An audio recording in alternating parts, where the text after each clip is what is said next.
Good evening, I'm Adrian Seet and welcome to Bizworld. Prime Minister Datuk Sri Anwar Ibrahim has called on the Employees Provident Fund, EPF, to increase its domestic investment to 70% this year from 64% in 2022. The fund should also review its direction so that investments made reflect the government's aspiration, including youth involvement, food security and startups.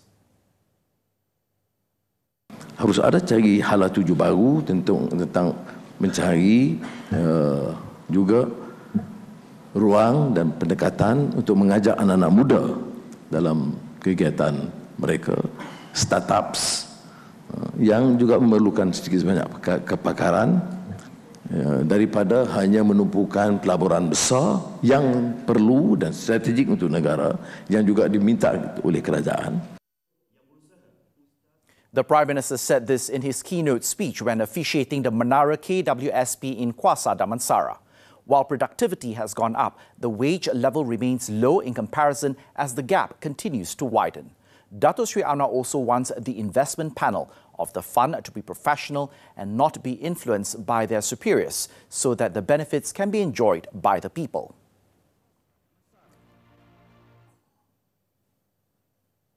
Foreign investors net sold local stocks for the third consecutive week in Bursa Malaysia due to the shortened trading week. However, the net sell was at a much moderated amount of 21 million ringgit versus 188 million ringgit net sell a week ago. The top three sectors with net foreign inflows last week were telecommunications, media, transportation, logistics and energy. Sectors with the most outflows were financial services, industrial products and services and healthcare. Year-to-date, foreigners have net sold over 2 billion ringgit worth of local equities, while local institutional investors maintained their net buying stance with a total of 53 million ringgit. However, local retailers turned net sellers again at 32 million ringgit after 2 weeks of net buying.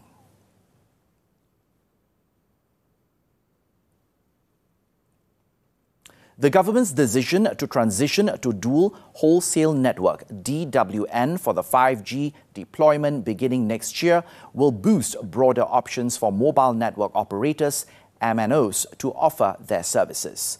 Global data principal analyst Elfi Amir highlighted that having more than one 5G network in the country is a positive move by the government, albeit still being far from ideal. He said the single wholesale network, or SWN, offers the same coverage, capacity and 5G features and limits telcos from having strong differentiation points in the market. The move towards the DWN model could attract more players, both the traditional telcos and new players such as mobile virtual network operators, system integrators and IT providers.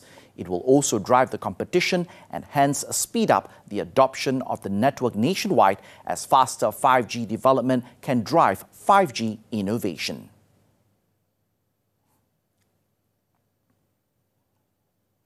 RHB Research has maintained its overweight rating for the automotive sector based on its earnings visibility and attractive dividend yields of 4 to 10%.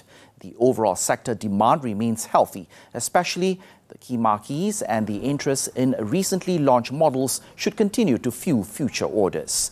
RHB's expectations were reinforced by the public's response to the Malaysia Auto Show 2023.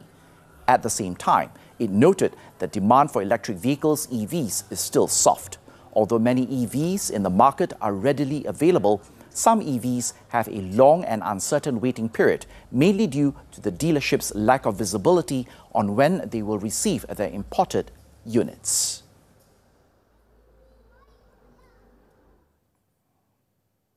And that's all the time we have for Bizworld this time around. I'm Adrian Seet. Thank you for investing your time with us and stay tuned.